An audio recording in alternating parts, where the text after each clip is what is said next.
Today, I will find out where I am really from. Only by using my voice. Right now, there is a viral quiz going on, and maybe it's been around for like a couple days now. It's not BuzzFeed though, so we all have a chance at life if BuzzFeed have stopped doing quizzes. No, it's by the New York Times, and it's called the British Irish Dialect Quiz. And apparently, it will tell you where you're from, or where they think you're from solely the way you say things and how you pronounce things. So I thought, hey, hashtag content, I'll take anything I can get.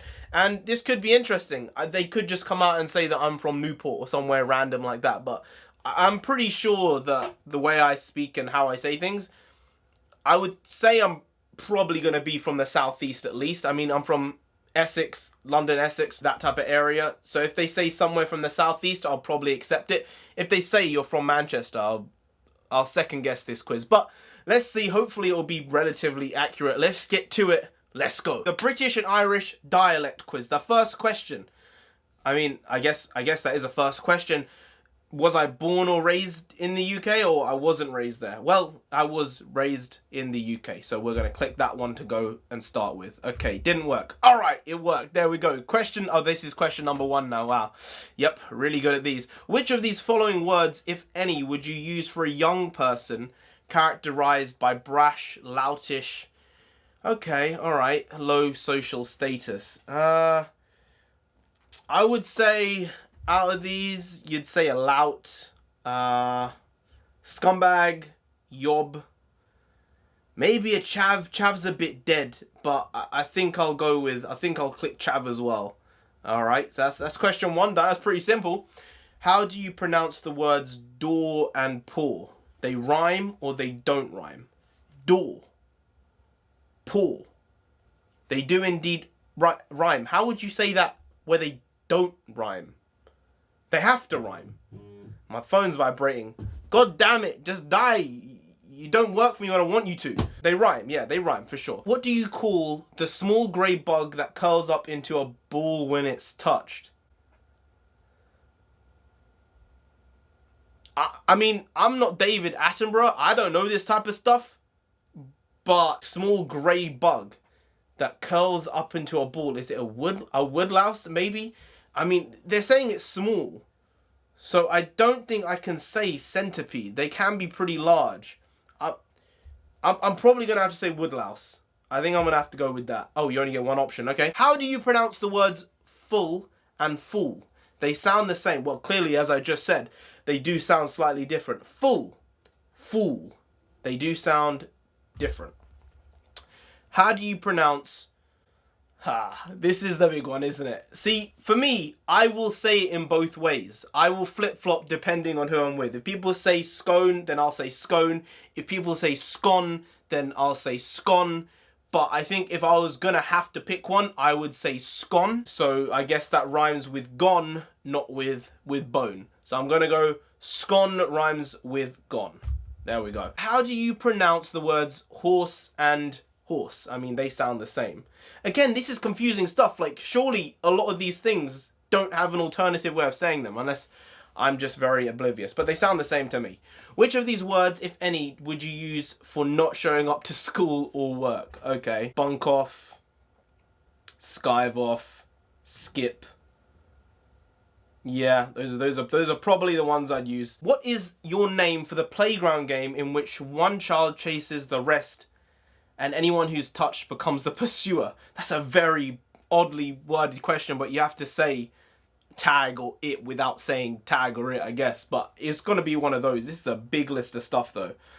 Touch. People call it touch. Are you joking? Or catch. Wow. All right. I think I'm going to have to go with... see, tag and it. I think I'm going to have to go with it. I did used to call it both, but I'm going to go with it there. Which of these words, if any, would you use for a baby? Kid.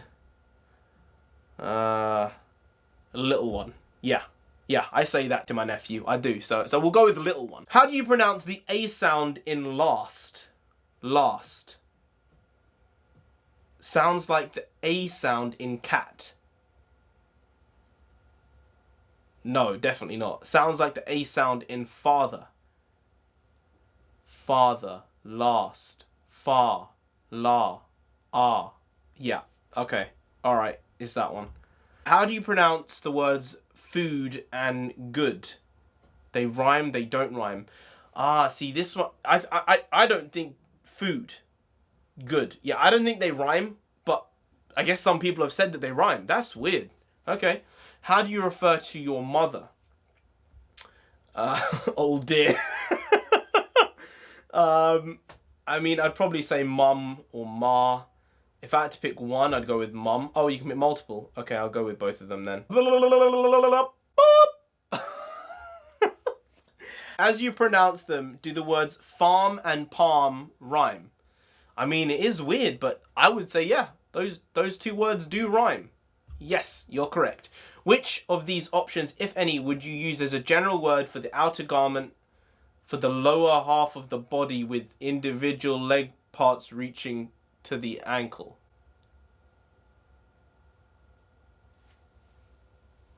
Are they talking about trousers? Like, or jeans, or what are they on about? Okay, that's a bit weird. I mean, the description is amazing. You get exactly what they're saying, but it's very badly worded. Pants, I mean, I don't really call them pants. Trackies, you can call them trackies, trousers, jeans, trousers, whatever you want to say, slacks. I mean, yeah, I'd say slacks, trousers, jeans. Yeah, I'll go with those. Would you use for a piece of long cushion furniture in the main room of your house? There are so many words you could use here. I mean, you'd say a Chesterfield. It might be a chase lounge, a couch, an armchair, a sofa. Now, I don't know about you, but I do call it dinner. Yeah, I do call it dinner. So we're gonna have to go with that. Which of these words, if any, would you use for a child's soft shoes worn in PE? Now, you see, this is probably going to be a controversial one, because some people would just say trainers, but they're specifically asking for a child's soft shoes. Probably they're going to be white. I'm going to say plimsolls if it's here. Is it here? Plimsolls. Yeah. You might say trainers, but I would have to go with plimsolls if any. Yeah, okay. How do you refer to your grandmother? Well, unfortunately, deadeth she is, both of them, but I would say Dudley. There we go. I'll write that in. Which of these words, if any, would you use for someone who you think is stupid? This guy. There are quite a few here, actually. Melt, that's a good one. Numpty, moron, thick. Plank! Of course, I've been saying plank for a long time. Plank is one of my favourite things to say to someone being stupid, I swear. That's a good one. Pillock is also good. Yeah, I'll go with those. But plank, my lads, they got it in there. I guess they did their research. Good on ya. Which of these words, if any, would you use for feeling cold? This is an interesting one. Nippy, freezing, chilly. Yeah, I'll go with those. Perishing, that's a bit too excessive, guys. Come on. Feeling cold and dying of cold are two different things. Which of these words, if any, would you use for a heavy rainfall? Okay, so you'd say pouring, chucking it, cats and dogs, pissing it down. Yeah, I'll go with those. I wouldn't say any of the others. How would you pronounce the words but and put? They rhyme or they don't rhyme. How can those words rhyme? But, put. They don't rhyme. Don't be stupid. They don't rhyme. I'm not having it. What do you call it when a person gets a ride on the back of someone else's bicycle? I don't know. I have no word for this. I mean, I might have to click that because it's done. I really, maybe a piggyback that was there. I just saw it at the bottom, but I think I'd have to go with none of them, really. Which of these words, if any, would you use for running water smaller than a river? I'd say a stream. That's about it. Yep, okay. Oh, this is the last question. This is it. This is where we're going to find out where I'm really from. What do you call a sweetened carbonated beverage? What type of stupid person would select juice? What? Wait, why the hell is ginger there? What's that got to do with anything? What the hell? I would say Fizzy drink. Your map shows places where answers based on more than 1 million people. There were more than 1 million people who did this. Okay. Oh, okay. That's not too bad. Reading's there. London's in this area here. So that's not that bad, actually. I mean, I'm not going to type in exactly where I'm from, but I'm just going to write London in just to be safe. There we go. There we go. There's more questions. How many more questions are there? How many more questions are there? 96! I'm not doing that, thank you very much. But they got pretty close, I guess. I guess I speak more like someone from Brighton or Reading, maybe, than someone from London itself. But hey, that's not bad. They were actually pretty accurate. I'm surprised at how close they got. I suppose if they've had over 1 million people surveyed to be able to figure out and pull together where certain sounding voices might be from, then I guess it's just an algorithm at the end of the day. Apparently I'm from Brighton or Reading. That's pretty close to London, so I'll take that. But like I said at the start, I assumed if they didn't say London, then they would say the southeast. I'm pretty aware of that. I went to America one time, and I met this woman. It was a very long wait inside the airport. And she genuinely said to me, "Where are you from?" Because she's obviously come to London, but she's only been in London and just outside of it. And she was like, "You don't sound like you're from England." I was like, "What do I sound like I'm from? Where do I sound like I'm from?" She said, "I don't know, but you have a very universal type of voice. You could be from a lot of places." She said Australian. I was genuinely confused and perplexed.